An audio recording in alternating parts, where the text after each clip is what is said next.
Welcome to Sasi media. மக்களே, இன்றைக்கி நள்ளிரவு வீடியோவில் 4 பேருடைய ஏவியும் போட்டாங்க. அதுக்கப்புறமேட்டுக்கு அந்த ஏவியெல்லாம் முடித்ததுக்கப்புறம் எல்லாருமே பேசிக்கிட்டு இருந்த ஒரு சில தருணங்கள், கமருதீனை மிஸ் பண்ணது, பார்வதியை பற்றி திட்டினது, அதுக்கப்புறம் கானா வினோத்துக்கும் நம்மளுடைய இவருக்கு வாட்டர்மெலனுக்கும் ஒரு சண்டை பெரிய அளவில் போகாமல் அதை தடுத்து விட்டாங்க.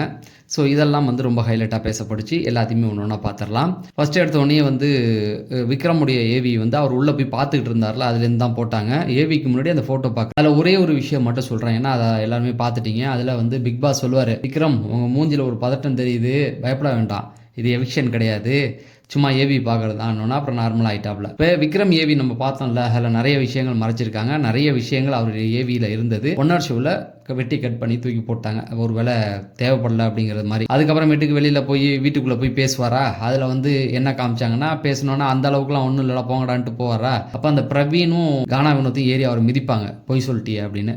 ஸோ இது நடந்தது. அதுக்கப்புறமேட்டுக்கு இவங்க திவ்யா போனாங்க. அங்கே போனோன்னு பார்த்தீங்கன்னா ஆதிரையுடைய ஃபோட்டோ இருந்தது. ஃபஸ்ட்டு அந்த விஜய் சேதுபதி ஃபோட்டோ இருந்தது, சபரி ஃபோட்டோ, வினோத் ஃபோட்டோ, இதெல்லாம் இருந்தது. அதெல்லாம் சுற்றி பார்த்தாங்க.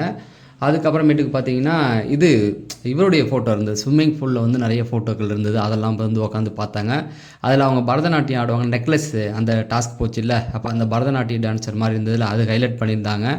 அந்த பக்கம் இவருடைய இது இருந்தது, அது பேர்னா வாட்டர்மெலன், அவருடைய ஃபோட்டோவும் இருந்தது. அதையும் பார்த்துட்டு எல்லாத்தையும் சுற்றி பார்த்துட்டாங்க. எல்லா பாட்டும் பார்த்துட்டு, பாஸ் நான் பார்த்துட்டேன் அப்படின்னும் போது அவங்களுக்கான ஏவியை போட்டாங்க. அந்த ஏவியில் என்னென்ன ஃபஸ்ட்டு எடுத்தோன்னே விஜய் சேதுபதி கிட்டே வராங்க. விஜய் சேதுபதி திவ்யா கணேஷ் வாங்கன்னு கூப்பிட்றாங்களா, அங்கே போகிறாங்க. ஃபஸ்ட்டு எடுத்தோன்னே அவங்க கோயிலேருந்து வர மாதிரி அந்த லாங் ஷாட் போட்டாங்க. அந்த கோயில் ஃபோட்டோ போட்டு அப்புறம் விஜய் சேதுபதி கூப்பிட்றாரு. விஜய் சேதுபதிகிட்ட நான் கிளாஸ் எடுக்க போகிறேன் அப்படின்ற மாதிரி, டெக்கோரம்னா கற்றுக் கொடுக்க போகிறேன், அதெல்லாம் பேசினாங்களா, அதெல்லாம் போட்டு காமிச்சிட்டு அப்படியே வந்துச்சு. அதுக்கப்புறமேட்டுக்கு அப்பத்தா அந்த இது போட்டு காமிக்க ஆரம்பித்தாங்க. அதுக்கப்புறமேட்டுக்கு பார்த்திங்க அப்படின்னா திவ்யா கணேஷோடைய ஏவியை பொறுத்த வரைக்கும் 3 விஷயம் இருந்தது. ஒன்று ஃபன்னாக ஜாலியாக ஆடிக்கிட்டு இருக்க மாதிரி, அவங்க ஃபன் பண்ணுற மாதிரி இல்லை, ஜாலியாக ஆடிக்கிட்டு இருப்பாங்கள்ல அந்த மாதிரி, அதை ஒன்று போட்டாங்க. அதுக்கப்புறமேட்டுக்கு ஃபைட்டு எடுத்தால் ஒரே இது தான். AAA படத்தில் சிம்பு நடிச்சிருப்பார்ல, அதோடைய பிஜிஎம் போட்டாங்க, மாஸ் பிஜிஎம்மு. சும்மா எல்லாரையும் பொழந்து எடுத்த இது இருந்தது.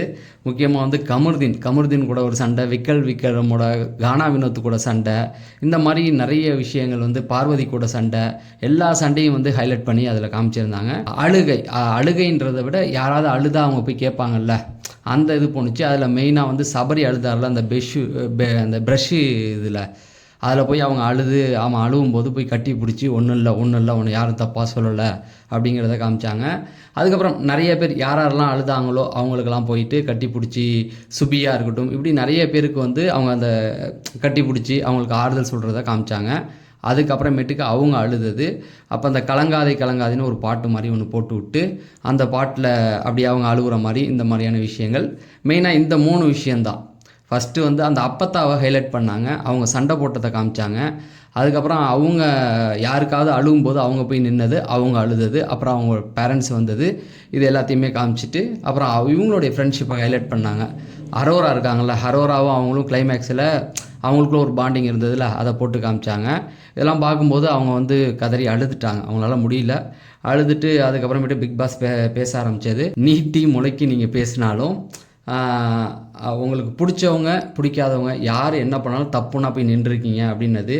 அதுக்கப்புறமேட்டுக்கு கிளாஸ் எடுக்க திணறி போய் நின்று அவங்க ஃபஸ்ட்டு சொல்லிட்டு வந்தாங்களா, அப்புறம் இடையில அவங்க கேம் கொஞ்சம் இதாகிடுச்சுல்ல, அதில் முக்கியமாக அந்த இது காமிச்சாங்க, அந்த மெடிக்கல் இஷ்யூவில் ஒரு பிரச்சனை போச்சுல, டேப்லெட் போடாமல் இருந்தாங்களா, அதையும் போட்டு காமிச்சாங்க.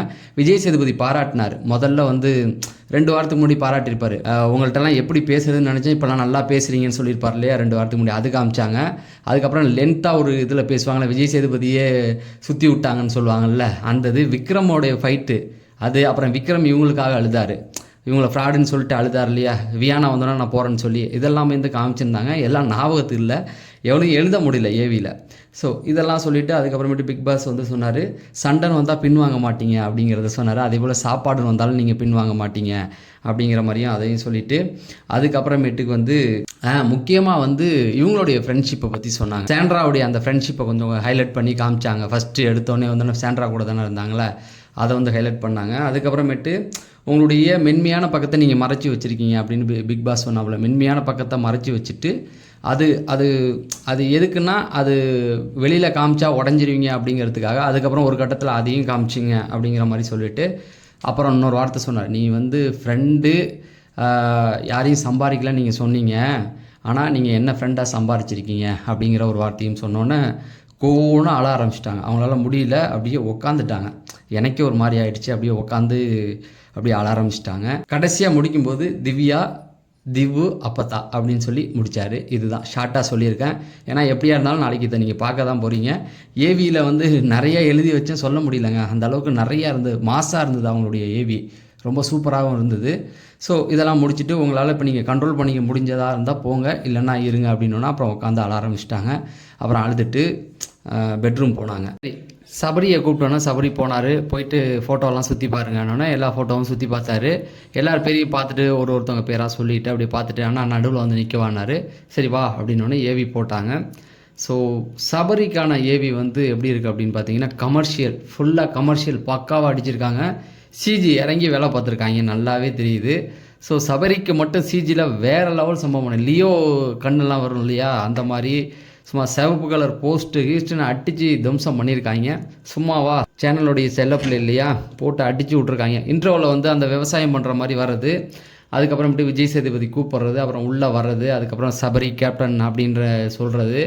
அப்படியே பார்த்தீங்கன்னா ஃபஸ்ட் எடுத்தோன்னா அந்த கலாய்க்கிற மாதிரி இந்த இதெல்லாம் போட்டுக்கிட்டு, அப்புறம் கானா வினோத் அவரை பாராட்டுறது, விக்ரம் பாராட்டுறது, அப்புறம் பார்வதி கூட அந்த நக்கலாக இருக்கிறது மாதிரி இந்த மாதிரி இதெல்லாம் போட்டுக்கிட்டு இருந்தாங்க. அதுக்கப்புறமேட்டுக்கு பார்த்தீங்கன்னா அந்த போஸ்ட்டு, அந்த லியோ போஸ்ட்டை கொண்டு வந்தாங்க, அப்படியே கண்ணு வச்சு போகிறதெல்லாம் அதெல்லாம் போட்டு பயங்கரமாக பண்ணியிருந்தாங்க. என்னடா ரொம்ப செலவு பண்ணியிருப்பாங்களோ அப்படிங்கிற மாதிரி இருந்தது. ஸோ அதுக்கப்புறமேட்டுக்கு விஜய் சேதுபதி அவரை பாராட்டுறது, அந்த இது பட்டது. அப்புறம் பாரு கூட சண்டை போடுறது இது வந்தது. கெமி கூட, வாட்டர் மிலான் கூடலாம், அந்த வாட்டர் மிலான் கூட ஒரு சண்டை வந்து திவ்யாவுக்காக போய் சண்டை போட்டிருப்பார்ல, அது ஹைலைட் பண்ணியிருந்தாங்க, வேறு லெவலில் இருந்தது. அதுக்கப்புறமேட்டு அந்த ஃபயர் சாங் ஒன்று போட்டாங்க அவருக்காக, போட்டு விட்டு அட்டி அந்த சண்டைக்கு அந்த பிஜிஎம் போட்டு விட்டு, அதுக்கப்புறமேட்டுக்கு அந்த ஸ்டில்லு வேறு பயங்கரமாக ரெடி பண்ணியிருக்காங்க, அதெல்லாம் போட்டு விட்டு அது போணுச்சு. அதுக்கப்புறமேட்டுக்கு அந்த கார் டாஸ்க்கு அது ஹைலைட் பண்ணி காமிச்சாங்க. காருக்குள்ளே வந்து நடந்தது இல்லையா அந்த ஒரு சண்டை. அதுக்கப்புறமேட்டுக்கு வந்து அந்த அழுதது, இதில் வந்து 2 விஷயம் ரிப்பீட்டடாக இருந்தது. அதாவது திவ்யாவுடைய ஏவியில் சபரி அழுகும்போது போய் கட்டி பிடிச்சாங்களா, அதே கிளிப்பு இங்கேயும் இருந்தது. ஸோ இவன் அழுகிறது, சபரி அழுகிறத திவ்யா வந்து சொல்லி ஆறுதல் படுத்துகிறா, அந்த மாதிரியான விஷயங்கள் ரொம்ப மாசாவே காட்டியிருந்தாங்க. அதுக்கப்புறமேட்டுக்கு ஆறுதல் சொல்கிற அந்த ஒரு விஷயம், அவருடைய இந்த நல்ல மனசு வாட்டர் டேங்கில் போய் எடுத்தது, அந்த மாதிரியான விஷயங்கள் தொடர்ந்து போயிட்டே இருந்தது. அவங்க அம்மா வந்தது அந்த மூமெண்ட்டு. அப்போ கானா வினோத் வந்து ஒரு பாட்டு ஒன்று பாடினார் இல்லையா, அது போட்டாங்க. அதுக்கப்புறமேட்டுக்கு ஃபயர் மோட் சண்டை ஆரம்பிச்சது. கமருதீன் கூட நடந்த அந்த சண்டை அதை போட்டு காமிச்சாங்க. வாட்டர் மிலன் கூட சண்டை, கானா வினோத்து கூட சண்டை, இப்படி எல்லாரு கூடயுமே, பார்வதி கூட சண்டை, திவ்யா கூட சண்டை வரலன்னு நினைக்கிறேன், திவ்யா கூட எதுவுமே வரல. அதுக்கப்புறமேட்டுக்கு வந்து அப்படியே அந்த குட்டி குட்டி மூமெண்ட் அதெல்லாம் வந்து கட் பண்ணி போட்டு, அதுக்கப்புறம் ஒரு ஸ்டில்லு ஒன்று சிஜி ஒர்க்கு அதை ரெடி பண்ணியிருந்தாங்க, கருப்பு கலரில் போட்டு அதை ரெடி பண்ணியிருந்தாங்க அப்படியே ஒரு மாதிரி. அப்புறம் எஃப்ஜே கூட இருந்தது அந்த டாஸ்க்கு. சில விடயங்கள்லாம் ஒரு சில வார்த்தைகள் சொல்லுவார்ல, அந்த மாதிரியான வார்த்தைகள் பஞ்சு மாதிரி ஒன்று போட்டு விட்டு அந்த சமாதானப்படுத்துகிற அந்த இது 1 மினிட் அது, அந்த மாதிரியான விஷயங்களை தொடர்ந்து போட்டுக்கிட்டு இருந்தாங்க. அதுக்கப்புறமேட்டு டாஸ்க் எப்படி விளாண்டாரு அப்படிங்கிறது எல்லாத்தையுமே ஹைலைட் பண்ணி, அந்த டிக்கெட் டு ஃபினாலே டாஸ்க்கு, அப்படியே ஒரு டாஸ்க்கும் ஃபஸ்ட்லேருந்து வந்தது. ஒரு இதில் ஜம்ப் பண்ணி குதிக்கிறது, அது அவருக்கே தெரியல எந்த இதில் ஜம்ப் பண்ணி குதிச்சேன்னு, இப்படி நிறைய விஷயங்கள் போட்டு காமிச்சு கடைசியாக வந்து மாசாவே முடித்தாங்க. ஒரு கமர்ஷியல் பேக் அப்படிங்கிறது தான். ஸோ நாளைக்கு சபரி ஃபேன்ஸ்லாம் பார்த்தீங்கன்னா கொண்டாடுவீங்க, அந்த அளவுக்கு கமர்ஷியலாக பண்ணிட்டோன்னே. அப்புறமேட்டுக்கு சிரிச்சுக்கிட்டே நின்னாப்புல. அப்போ பிக் பாஸ் கூப்பிட்டாப்புல, என்ன சபரி என்ன சொல்லுங்கண்ணே அப்படின்னு சொல்லி சிரிச்சுக்கிட்டே நின்னாப்புல. அப்போ என்ன அப்படின்னோன்னா அப்படியே கொஞ்சம் சிரிச்சுக்கிட்டே ஆள ஆரம்பிச்சிட்டாப்புல. ஏன்னா அவருக்கு அந்த எமோஷனல் இருக்கலாம், அப்படியே ஆள ஆரம்பித்தோன்னே இந்த வீட்டோட பஞ்சாயத்து தலைவர் அப்படின்னு ஃபஸ்ட்டு ஆரம்பித்தார். அதுக்கப்புறம் உழைப்பாளி அப்படின்னு ஆரம்பித்தார். அப்புறமேட்டுக்கு அவரை புரிஞ்சு கொள்ள முடியாமல் அப்புறம் திரும்ப ஏந்திரிச்சு திரும்ப வந்தது அதை சொன்னார். அதுக்கப்புறமேட்டுக்கு கோபத்தை அடக்கணும்னு நினச்சி அதை அடக்க முடியாமல் ஒரு இடத்துல போய் வீண் வம்புக்கு போகாமல் அப்புறமேட்டுக்கு போயிட்டு வந்த அந்த ஒரு விஷயம் அப்படிங்கிற இதெல்லாம் இறங்கி பேசுனது. அதுக்கப்புறமேட்டுக்கு வந்து எதுலேயுமே ஆதாயம் தேடலை அப்படிங்கிறதும் ட்ரூவாக இருந்தது. இதெல்லாம் சொல்லிவிட்டு டிடிஎஃப்பில் அவருக்கு ஒரு ஆதாயம் கிடைக்கும் அப்படின்னு இருந்தாலும் நீ வந்து அதை இறங்கி நின்ன அந்த ஒரு விஷயம், இது எல்லாத்தையுமே சொல்லிவிட்டு பிக் பாஸ் உடைய தம்பி அப்படின்னு அழுதுட்டாப்புல. எதிர்காலத்தில் ஒரு திரை நட்சத்திரமாக ஜொலிக்க போகிற அப்படிங்கிறத சொல்லிவிட்டு அப்படின்னானே. சரி, அவர் எமோஷனலாகி அழுதுட்டாரா, சரி நீ இப்போ வந்து நிற்கலாம், நீ உன்னையே வந்து கண்ட்ரோல் பண்ணிவிட்டு அதுக்கப்புறம் போ அப்படின்னும்போது சபரி சொன்னாப்புல என்ன அப்படின்னோன்னே தம்பின்னு கூப்பிடுங்க அப்படின்னு சொல்லி என்ன வாங்க போங்கன்னு என்ன கூப்பிட்றீங்க அப்படின்னோன்னே அப்படியா அப்படின்ட்டு சரிடா போடா அப்படின்னு சொன்னாப்புல. எனக்கு தெரிஞ்சு பிக் பாஸ் வரலாற்றிலே 9 சீசனில் ஸோ இந்த சீசனில் நிறைய விஷயங்கள் நடக்குது. பிக் பாஸ் வந்து சிரித்தது, விழுந்து விழுந்து சிரித்தது கானா வினோத்துக்கு. அதே போல் ஒருத்தனை பார்த்து போடா அப்படின்னு சொன்னது வந்து சபரிக்கு. ஸோ பிக் பாஸ் ரொம்ப இறங்கி வந்துட்டார் அப்படிங்கிற மாதிரி சொல்லி மாசாவே இருந்தது அந்த பிஜிஎம் பாருங்கள் அப்படிங்கிறது தான். ஸோ அப்புறம் வீட்டுக்குள்ளே போய் அந்த திரைகள் திறக்கிறதுக்கு முன்னாடி சும்மா பின்னாடி திரும்பி நின்னாவில் அதுக்கு முன்னாடி பிக் பாஸ்ட்டை ரொம்ப போடான்னு சொன்னால் ரொம்ப சந்தோஷமாக துள்ளி குச்சிட்டு இது போதும் அப்படின்னு சொல்லி துள்ளி குச்சிட்டு போய் அந்த திரைகள் வந்து அந்த பெட்ரூம் ரூமுக்குள்ளே போட்டிருந்தாங்க. அதை இறக்க முன்னாடி சும்மா பின்னாடி திரும்பி நின்னாங்களா, ஸ்டைலாக நின்னார். வீட்டில் கனி சொல்லிட்டாங்க, இவன் வேற கோமாளித்தனம் பண்ணிகிட்டு இருக்கான், அழுதுகிட்டு நிற்கிறானா சிரிச்சுட்டு நிற்கிறானா ஆடுறானு தெரியலையேன்னு. அந்த திரைகளை எடுத்தோன்னா திரும்பினாங்களா, அரோரா போய் ஐயோ பயமாக இருக்குது அப்படின்னாங்க. அப்புறம் போய் எல்லாரையும் கட்டி பிடிச்சிக்கிட்டு அவங்க எல்லார்ட்டையுமே வந்து அப்புறம் கரெக்டாக போயிட்டு திவ்யாட்ட போயிட்டு திவ்யாவை கட்டி பிடிச்சிட்டு ஸோ எல்லாம் நல்லா இருந்ததில்ல அப்படின்னு 2 பேர் பேசிக்கிட்டாங்க. அடுத்தது பிக் பாஸ் அரோரா வாங்கன்னு எனக்கு புரியவே இல்லை. முதல் இடத்துல அவங்கள கூப்பிட்ருக்காங்க. நான் தான் சொன்னேன் வீடியோலே ஃபஸ்ட்டு யார் வராவோ அவங்க டைட்டில் வின்றாவா ஆகிறதுக்கு வாய்ப்பு இருக்குன்னு சொல்லி வச்ச மாதிரி அரோராவை கூப்பிட்றாங்க. சரி பார்ப்போம் அரோராவுக்கு என்னென்ன பண்ணி வச்சுருக்காங்கன்னு. அதாவது இந்த ஏவியில் அரோராவுக்கு என்ன ஸ்பெஷலாக வச்சுருக்காங்கன்னு பார்த்துட்டு நான் உங்களுக்கு அடுத்து சொல்கிறேன். இப்போ பிக் பாஸ் வந்து அரோரா கூப்பிட்டாரா, அரோரா வாங்கன்னு சொல்லி அரோரா போனாங்க. போய் ஃபோட்டோலாம் சுற்றி பார்த்தாங்க. பிக் பாஸ் சுற்றி பார்த்துட்டு வந்து நின்னாங்க. ஏவி போட்டாங்க பாருங்கள், செஞ்சு விட்டாங்க. இந்த 4 ஏவியில் பெஸ்ட்டு எதுன்னு கேட்டிங்கன்னா அரோரா தான். பக்காவாக அடிச்சிருக்காங்க, இறங்கி சம்பவம் பண்ணியிருக்காங்க. வெளியில் ரிவ்யூவர்ஸ்லாம் சொல்லிகிட்டு இருந்தாங்கல்ல, அரோராவை அப்படி கூப்பிட்டு வந்தீங்க இப்படி கூப்பிட்டு வந்தீங்க தகுதியே இல்லாத ஆள்னு, அதுக்கெல்லாம் வச்சு செஞ்சுருக்காங்க. எந்தா பாருங்கடா எங்கள் ஏவியை, நீங்கள் என்னடா பேசுகிறது, நாங்கள் போடுறோம் பாடுறா ஏவி அப்படின்னு சொல்லி அடிச்சு தரமான சம்பவம். ஓப்பனிங் எடுத்தோடனே கண்டா வர சொல்லுங்கள். அந்த இருக்குல்ல அந்த பிஜிஎம், அது எதுக்கு அப்படின்னு பார்த்தீங்கன்னா அரோராவை காணலைன்னு சொல்லிட்டு இருந்தாங்களே வீட்டுக்குள்ளே, அதுக்கு தான் வந்து எல்லாம் சொல்கிறாங்க அரோரா வந்து வீட்டுக்குள்ளே இல்லை சும்மா இருக்காங்கன்னு அப்படின்னு. கனி தான் ஆரம்பிக்கிறாங்க. அப்புறம் எல்லாருமே சொல்கிறாங்க அரோரா இல்லைன்னு. அதுக்கப்புறமேட்டுக்கு அடிக்கடி அந்த டிடிஎஃப் காமிக்கிறாங்க, போட்டு தரமாக சிஜி இறக்கியிருக்காங்க. கமர்ஷியல்னால் கமர்ஷியல், சபரிக்கு சொன்னலாம் கமர்ஷியல்னு, அதை விட அது சூப்பர் ஹிட்னா இது மெகா ஹிட் படம் மாதிரி இருக்குங்க. அந்த அளவுக்கு போட்டு செதுக்கியிருக்காங்க ஒவ்வொரு சீனும். அப்புறம் தான் விஜய் சேதுபதி அரோரா கூப்பிட்றாரு. அரோரா வரும்போது ஒரு வைக்கிறாங்க பாருங்கள் போஸ். அரோராவுக்கு உள்ள என்ட்ரி வராங்கல்ல, அந்த என்ட்ரி ரெட் கலர் ட்ரெஸ் போட்டிருப்பாங்க, அதுக்கு ஒரு இது வச்சு காமிக்கிறாங்க. மிரண்டு போயிட்டேன் நான். நீங்கள் பாருங்கள், நாளைக்கு பார்க்கும்போது உங்களுக்கே தெரியும். ஃபுல்லாக கமர்ஷியல் தான். அதுக்கப்புறமேட்டுக்கு டாஸ்க் விளாண்டது, பாயிண்ட் எடுத்து பேசுனது, அதுக்கப்புறமேட்டுக்கு வந்து விஜய் சேதுபதி உள்ளே வராரு. டிடிஎஃப்பில் வந்து நம்ம குறை சொன்னோம்ல அவங்க எதுக்கும் தகுதி இல்லைன்னு, டிடிஎஃப்பை போட்டு சும்மா மிரட்டி காமிச்சிருக்காங்க. அப்படியே காலுக்கு ஒரு ஜூம் வைங்கன்னு சொல்லுவாங்களே, அந்த கடைசி டாஸ்க் முடிஞ்சு அதை போட்டு காமிக்கிறாங்க. அப்புறம் அழுதது, பாயிண்ட் எடுத்து பேசுகிறது, எல்லாருக்கிட்டையும் வீட்டுக்கு அடிச்சு அடுத்தது ஒன்று போட்டாங்க பாருங்கள். சத்தியமாக இது வரைக்கும் யாருக்குமே இந்த மாதிரி பண்ணலைங்க. இது வரைக்கும் நான் பார்த்த ஏவிலேயே ஒன் ஆஃப் த பெஸ்ட்டு. அந்த அளவுக்கு போட்டிருக்காங்க. ஃபைட்டு வரதுக்கு முன்னாடி பார்க்க தானே போடுற இந்த காளியோட ஆட்டத்துன்னு தலைவர் டைலாகை போடுறாங்க. அதுக்கப்புறம் இறங்கி சண்டை போட்டுக்கிட்டு இருக்காங்க பாருங்கள். டேய் தகுமாடா உங்களுக்கு இதெல்லாம், என்னடா தலைவர் டைலாக்லாம் இங்கே போட்டு விட்டு, சரி உங்களுக்கு பிடிச்சவங்க நீங்கள் பண்ணுறீங்க அப்படின்ட்டு. அதாவது நான் சொல்லியிருந்தேன், இந்த ஏவி யாருக்கு பெஸ்ட்டாக இருக்கோ அவங்க ஜெயிக்கிறதுக்கு வாய்ப்பு இருக்குன்னு இன்னைக்கு காலையில் சொல்லியிருந்தேன், நேற்று வீடியோவில். இப்போ நான் நைட்டு பேசுகிறேன். அதை எப்படி பார்த்தா இவங்க ஏவி தாங்க. நான் ஓப்பனாக சொல்கிறேன், இவங்க ஏவி தான். அந்த அளவுக்கு செஞ்சு விட்ருக்காங்க. எனக்கு தெரிஞ்ச ரிவ்யூவர்ஸ் எல்லாருக்குமே செருப்படி கொடுக்கணுன்றதுக்காகவே பண்ணியிருக்காங்க. வெளியில் பேசிகிட்டு இருந்தாங்கல்ல, அவங்க தகுதியே இல்லைன்னு தூக்கி அடிச்சு, இந்தா நீ வச்சுக்க, நீ என்ன பேசினாலும் ஒன்று நான் வெறுப்பேற்றுவேன் அப்படின்னு சொல்லி. அப்புறம் விஜய் சேதுபதி பாராட்டுறாரு, அது வேற போட்டு காமிக்கிறாங்க. பிக் பாஸ் இது வரைக்கும் யாருடைய இதுலேயுமே யாரையுமே பாராட்டினதே கிடையாது. இங்கே வந்து அரோராவாக அவர் தொடர்ந்து பாராட்டிக்கிட்டே இருக்கார்.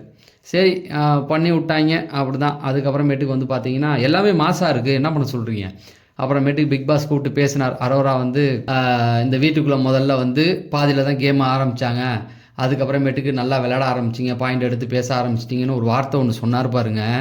அதாவது நீங்கள் வீட்டுக்குள்ளே வந்ததுக்கப்புறம் வந்த உடனே நீங்கள் தான் வந்து ஃபைனல் லிஸ்ட் ஆவீங்கன்னு யாராவது சொல்லியிருந்தா யாருமே நம்பியிருக்க மாட்டாங்க அப்படின்னாரு.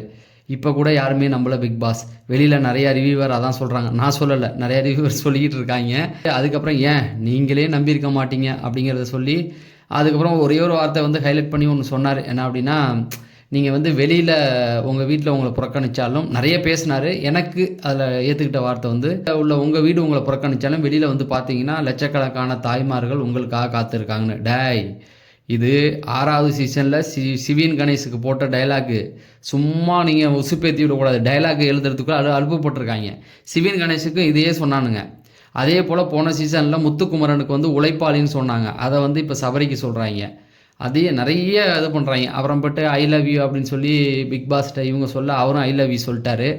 அதுக்கப்புறமேட்டு ஆனால் கதறி கதறி அழுதாங்க அந்த வார்த்தை சொல்லும்போது. அது வந்து ட்ரூவான ஒரு விஷயந்தான். என்ன தான் கலாய்ச்சாலும் அந்த இடத்துல அவங்க அழுதது ரொம்ப கஷ்டமாக இருந்தது எனக்கு. அப்புறமேட்டுக்கு ஐ லவ் யூ சொன்னாங்க. பிக் பாஸும் ஐ லவ் யூ சொல்கிறாரு.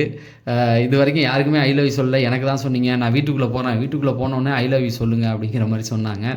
நிறுத்திக்கிட்டாரு. திரும்பவும் ஐ லவ் யூ சொன்னார். இவங்க வந்து 1000 லவ் 100,000 இன்ஃபினிட்டிவ், அதாவது முடிவே இல்லைன்ட்டாங்க. அவரும் வந்து ஐ லவ் யூ டூன்னு திரும்பவும் அடிக்கிறாப்புல. அதுக்கப்புறமேட்டுக்கு வீட்டில் உள்ள எல்லாருமே வெளியில் வந்து நல்லா பேசிக்கிட்டு அரோரா வந்தாங்க. உள்ளே வந்து பேசிக்கிட்டு ஜாலியாக ஃபன்னாக போச்சு. இதுதான் மக்களே, நான் ஓப்பனாக சொல்கிறேங்க. நீங்கள் என்னை கமெண்ட் செக்ஷனில் கழுவி ஊற்றுனாலும் சரி, அவனுங்க இந்த ஏவியில் வந்து அரோராவுக்கு பெஸ்ட்டாக பண்ணியிருக்காங்க. மற்றவங்களெல்லாம் இவங்க அரோரா ஏவியை வச்சு இவங்கள கம்பேர் பண்ணிங்கன்னு வச்சிங்களேன், அவங்க பேர் என்ன, திவ்யாவை ஒன்றுமே கிடையாதுங்க. திவ்யாவுக்கு வந்து ரொம்ப மொக்கையாக பண்ணி விட்ருக்காங்க. சபரிக்காவது கொஞ்சம் பெஸ்ட்டாக பண்ணியிருக்காங்க, ஓகே தான். திவ்யாவுக்கும் அரோராவுக்கும் அப்படின்னா ஒன்றுமே கிடையாது. அது விக்கல்ஸும் ஓகே தான். என்னென்னா ரொம்ப கமர்ஷியலாக செம்மையாக பண்ணியிருக்கானுங்க மாசா. திவ்யாவுக்கு அப்போ அந்த ஃபைட்லாம் ஒன்றுமே இல்லை அப்படிங்கிற மாதிரி தான் எனக்கு தோணுச்சு. ஓகே, அவனுங்க ஏதாவது பண்ணுவானுங்க, நம்ம என்ன பண்ண முடியும். எல்லா ஏவியும் முடிஞ்சதுக்கப்புறமேட்டு பிக் பாஸ் எல்லாரையும் கூப்பிட்டு வெளியில் வர சொன்னாப்புல. வெளியில் வந்து ஒருத்தவங்க ஒரு இடத்த ஃபோட்டோலாம் பார்த்துக்கிட்டு இருந்தாங்க.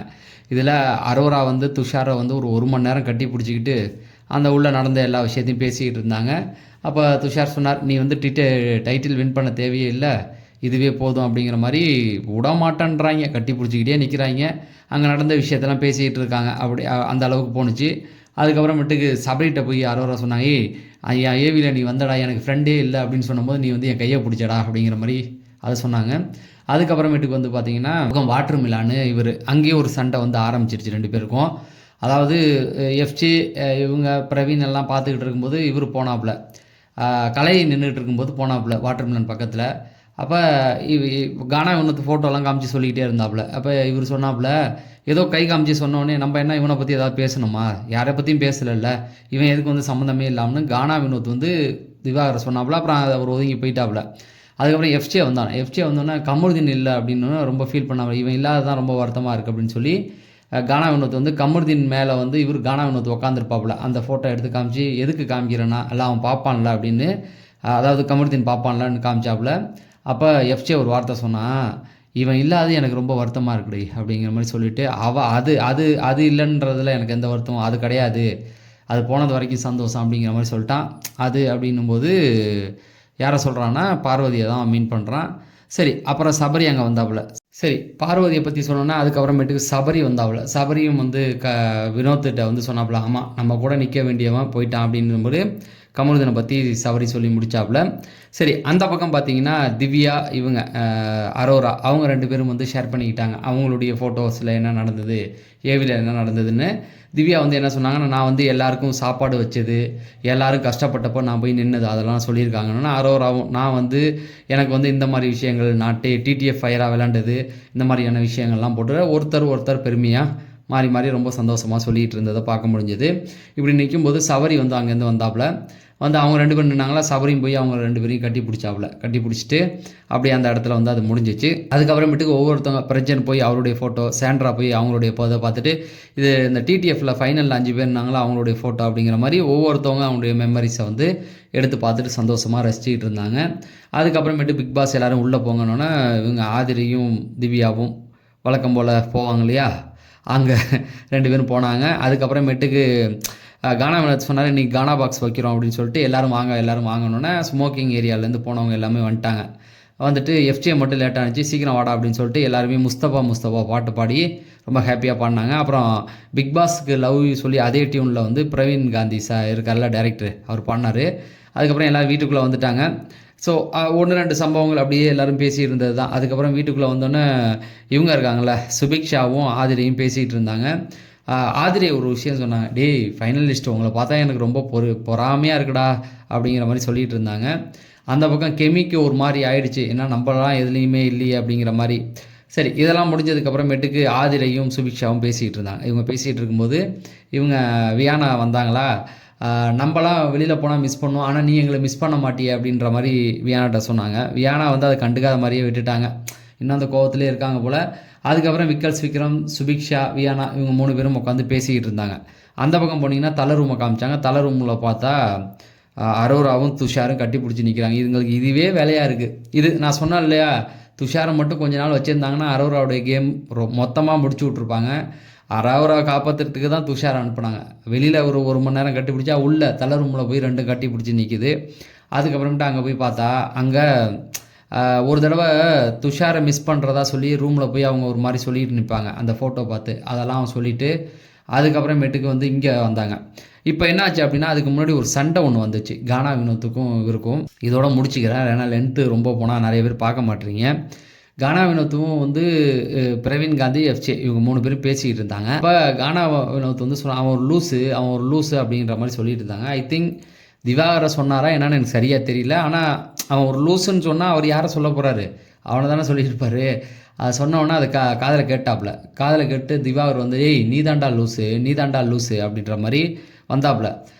உடனே ஓகே நம்ம அவனை பற்றி பேசணுமா அப்படின்னோடனே எஃப்ஜே சரி விட்டுருங்க அப்படின்ன மாதிரி, இல்லை நம்ம அவனை பற்றி பேசவே இல்லை, அவனா வம்புக்கு வரான் பாருங்க. டே பெட்ரூமில் அசிங்கப்பட்டது யாரா, நீ தாண்டா அசிங்கப்பட்ட பெட்ரூமில் யார், திவாகர் வந்து கானவனத்தை கேட்குறாரு. ஆனால் இப்போ நடந்த சண்டையில் 1 hour எபிசோடில் கூட அவர் மேலே கொஞ்சம் காரி துப்புனதில் ஒரு இது இருக்குது. ஆனால் இந்த சண்டையில் கானா வினோத் வந்து தன்னை எந்த ஒரு வார்த்தையுமே விடலை. சரி நம்ம வாங்க அந்தாண்ட போகலான்னு ஒதுங்கி தான் போகிறாப்புல. அப்புறம் அங்கே போயிட்டு சொன்னாப்புல, சார் அவன் ரொம்ப நேரமாக என்கிட்ட கானா வினோத் சொல்கிறான் அப்புறம் பிரவீன் காந்திட்ட, அவன் ரொம்ப நேரமாகவே என்கிட்ட சண்டைக்கு வர துடிச்சிக்கிட்டு இருக்கான் சார். அங்கே வெளியில் போனேன், வெளியிலையும் வந்து என்கிட்ட நின்று சம்மந்தம் இல்லாமல் பேசினான், நான் ஒதுங்கி வந்துட்டேன், இப்பயும் அப்படி தான் பேசுகிறான் அப்படின்ற மாதிரி சொன்னோன்னா அது தடுத்து விட்டாங்க 2 பேரும். இல்லைனா பெரிய பிரச்சனையாக தான் போயிருக்கும், அதை தடுத்து விட்டாங்க. அதுக்கப்புறம் கானா வினோத் அந்த வீட்டுக்குள்ளே நடந்த மொமெண்ட்லாம் பற்றி பேசியிருந்தா, இங்கே எல்லாருமே அழுதுருப்போம், எங்கேயோ ஒரு இடத்துல எல்லாருமே அழுதுருப்போம் அப்படிங்கிற மாதிரி சொன்னது. அதுக்கப்புறமேட்டுக்கு சாண்டி மாஸ்டர்லாம் வந்து இங்கே திரும்பவும் ஒரு கண்டஸ்டன்ட் மாதிரி நடந்துக்கிட்ட இந்த ஒரு விஷயங்கள்லாம் தொடர்ந்து பேசியிருந்தாங்க. ஸோ மணி 2 மணி வரைக்கும் மிட்வீக் எவிக்ஷன் நடக்கவில்லை அப்படிங்கிறது தான். அதை கூட ஒருத்தவன் சொல்லிட்டு இருந்தான், பிரவீன் டவுசர் பாண்டி இருக்கான்ல, அவன் பாருங்கள் போகிற வர பொண்ணுங்களெல்லாம் கட்டி பிடிச்சி நிற்கிறான் அந்த இடத்துல, எல்லா பொண்ணுங்களையும் போய் கட்டி பிடிச்சி நிற்கிறான். இதான் சாக்கணும். இவன் மேலே ஒரு கேஸ் ஒன்று கொடுத்துருக்காங்க, எத்தனை பேருக்கு தெரியும் தெரில. பெங்களூரில் 2 பொண்ணுங்க வந்து அவன் வீட்டுக்குள்ளே ஃபஸ்ட்டு கொடுத்தாங்க, அது என்ன ஆச்சுன்னு தெரியல. ஸோ இவ்வளோ விஷயங்கள் போயிடுச்சு. இதுக்கப்புறமேட்டுக்கு அந்த டவுசர் பாண்டி தான் சொன்னான் பிரவீன், இனிமேல் வந்து இங்கே டிக்கெட்டு இது வின் பண்ணுறது, ரன்னர்லாம் முக்கியமே இல்லை, ஃபைனல் வின் பண்ணுறதெல்லாம் முக்கியம் இல்லை, அதாவது போயிட்டு வெளியில் நம்ம கெஸ்ட்டாக இங்கே வரணும் அப்படின்னு. அவனால் முடியலங்கிறதுக்காக அவன் எவ்வளோ கருதுறான் பாருங்கள். ஏன் வின்னருக்கு 50 லட்சம் பணம் தர போகிறாங்க, அது எவ்வளோன்னு தெரியல. வின்னருக்கு வந்து அந்த 18 லட்சத்தை கழிச்சிட்டு கொடுப்பாங்களா, போன வாட்டி அப்படி தான் கொடுத்தாங்க, இந்த வாட்டி என்னன்னு தெரியல. ஸோ இவ்வளோ தான் மக்களே, இதுக்குள்ளே தான் நடந்தது. 2 மணி ஆகிடுச்சு. வீக் எவிக்ஷன் இல்லை, ஒருவேளை 2 மணிக்கு அப்புறம் நடந்தால் அதை வந்து நாளை காலைல அப்டேட் கொடுக்குறேன் அப்படிங்கிறத சொல்லி நான் விடைபெறேன். வீடியோவுக்கு லைக்கை போட்டு விடுங்க மக்களே, லைக்கு ஹைப்பை தட்டி விடுங்க அப்படிங்கிறத சொல்லி நான் விடைபெறேன். நன்றி, வணக்கம்.